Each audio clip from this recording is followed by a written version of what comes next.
बर्तमान सारा ओडिशा रे वर्षार तांडव लघुचाप वर्षा होची एवं एई लघुचाप वर्षा रे कृषि उपरे सीधा सड़क माड़ चाषी तार गुजराण मेंटिबा पई परिश्रम करी अनेक परिश्रम कर सारा पर से चाष करथिला धान दीटा तार खड़ा को नेबा पई किंतु सर्वनाश करुछि लघुचापर वर्षा अदिनिया वर्षा समस्ती को नष्ट करने सहित झिपिझिपि वर्षा भिजौची सारा ओडिशा एवं जो वर्षा जो भली भाव देखा जाइछि लगातार भाव लघुचापर वर्षा किपरि तांडव रचुची समस्ती को जना किछि दिन तलरे लघुचापर सक्रिय फल ओडिशार भिजुची पाचिला धान रे भिजुची जो वर्षा ए वर्षा अनेक धनजीवन नष्ट सहित अनेक जो रबी फसल कतु आरंभ करके धान बोली शीत सांग को प्रबल वर्षा आज एमिति रहिबा पाणीपाग एई सबु जिला को वर्षा संभावना आपण को मन रखुचु। वर्तमान जो अपडेट न्यूज आसुची वर्तमान सारा ओडिशा रे लघुचापर वर्षा जारी रही एवं शीत सांग को प्रबल वर्षा दिन सारा ढांकी रही बादल एवं बंगोपसागर सक्रिय लघुचाप प्रभाव में राज्यर विभिन्न स्थान में एभली पाग जारी रही किंतु बड़ कथा हो 21 शनिवार आज जगतसिंहपुर केन्द्रापड़ा पुरी खोर्धा कटक जाजपुर बालेश्वर मयूरभंज और भद्रक गोटे दुईटी स्थान में हल्कार मध्यम धरणर वर्षा हो पारे। जो वर्षार आकलन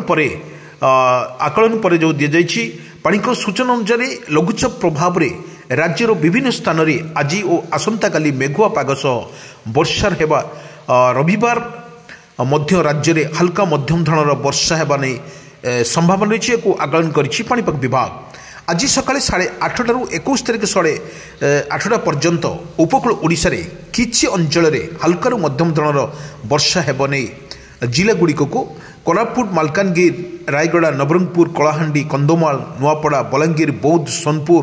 अनुगुल ढेंकानाल केन्दुझर मयूरभंज जिलागुड़िकर गोटे रु दुईटी स्थान में हल्कार मध्यम धरणर वर्षा हेबा नहीं संभावना अच्छी या आकलन करिछि पाणीपाग विभाग। 21 तारिख सकाळु 8:30 पर्यंत जो एभली भाव जो चित्र लघुचापर सक्रिय फल ओडिशार जो वर्षा रोचे आकाश मेघाच्छन्न रोचे सबुआड़े वर्षा देखा मिली प्रत्येक जिले में देखा मिली किंतु बड़ कथा हो सकाळु 8:30 ରୁ 22 तारिख सकाळ 8:30 पर्यंत खोर्धापुरी जगतसिंहपुर कटक केन्द्रापड़ा जाजपुर भद्रक मयूरभंज बालेश्वर जिला को गोटे रु दुईटी स्थान में वर्षा संभावना रही ये पवन जो भाई दि जाऊँगी आपण देखुए सीधा सड़क स्पष्ट चित्र मुझे देखा जो वीडियो माध्यम ताहा वर्षा जारी रही ओडिशा रे एवं विशेषकर भद्रक बालेश्वर कटक भुवनेश्वर में वर्षार लगातार भाव में काली आज पर्यंत वर्षा जारी रही आउरी 3 दिन वर्षा आकलन कर पाणीपाग विभाग। प्रबल वर्षा येलो वार्निंग जारी करिछि पाणीपाग विभाग किंतु राज्य में लगी रही कोहला पाग सह लघुचाप जनित वर्षा आगामी 12 घंटा एवं अवपात परिणत हो संभावना रही किछि जिला को वर्षा पर येलो वार्निंग जारी करुवा बेले प्रबल वर्षा को नहीं पाणीपाग विभाग पक्षर सतर्क सूचना जारी कर किंतु यह शुक्रवार सकाळु शुक्रवार सकाळु एवं शनिवार रविवार कोहला पाग सह हल्का वर्षा जारी रहिबो बोली आकलन करिछि पाणीपाग विभाग। एभली एक जो सूचना देछि पाणीपाग विभाग ताहा लगातार भाव जो वर्षा रोची एवं समस्ती को घाइला करुछि लघुचाप सहित वर्षा शीतर तांडव सहित को लघुचापर वर्षा एवं झिपिझिपि वर्षा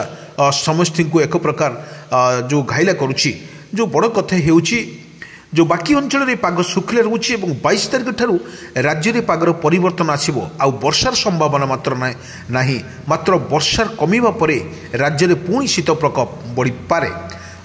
3 दिन पर्यंत राज्यर सर्वनिम्न तापमात्रा 2 ରୁ 4 डिग्री सेल्सियस कमी पारे किंतु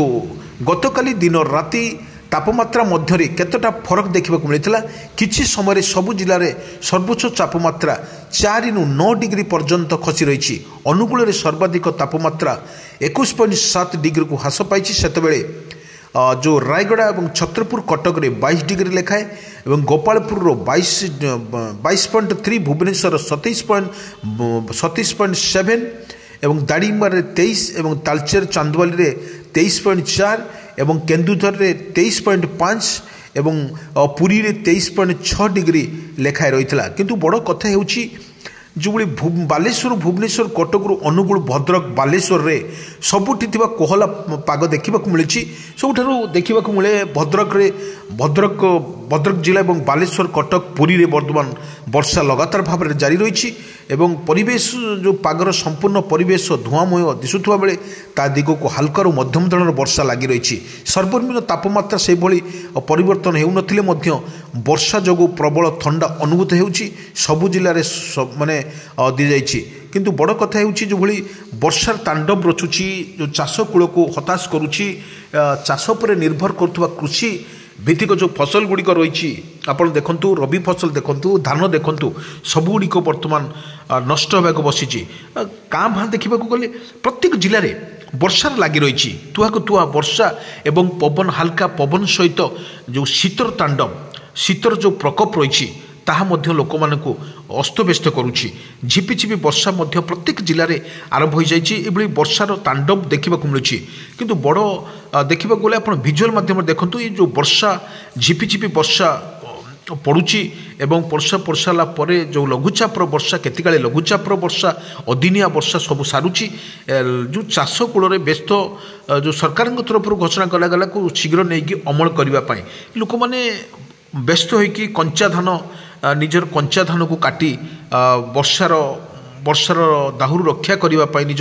କଞ୍ଚା ଧାନକୁ କାଟି ନେଇଯାଉଛନ୍ତି। କିନ୍ତୁ ସରକାରଙ୍କର ଯେଉଁ ନିର୍ଦ୍ଦେଶ ଅଛି ଗୋଟିଏ କୁଇଣ୍ଟାଲକୁ 31 ଟଙ୍କାର ଦର ବୃଦ୍ଧି କରିବା ପାଇଁ, କିନ୍ତୁ ତା 31 ଟଙ୍କାର କେମିତି ଦର ସେମାନେ ଧାନ ବିକିବେ ଏବଂ ବାରମ୍ବାର ଲଘୁଚାପ ଫଳରେ ବର୍ଷାର ଅଦିନିଆ ବର୍ଷା ଏମାନଙ୍କୁ ଘାଇଲା କରୁଛି। କିନ୍ତୁ ଧାନର ଯେଉଁ କ୍ୱାଲିଟିକୁ ମାନେ ସେମାନେ ନିଶ୍ଚିତ କମିବ। ଧାନକୁ ନେଇକି ଚାଷୀ ବର୍ତ୍ତମାନ ଚିନ୍ତାରେ।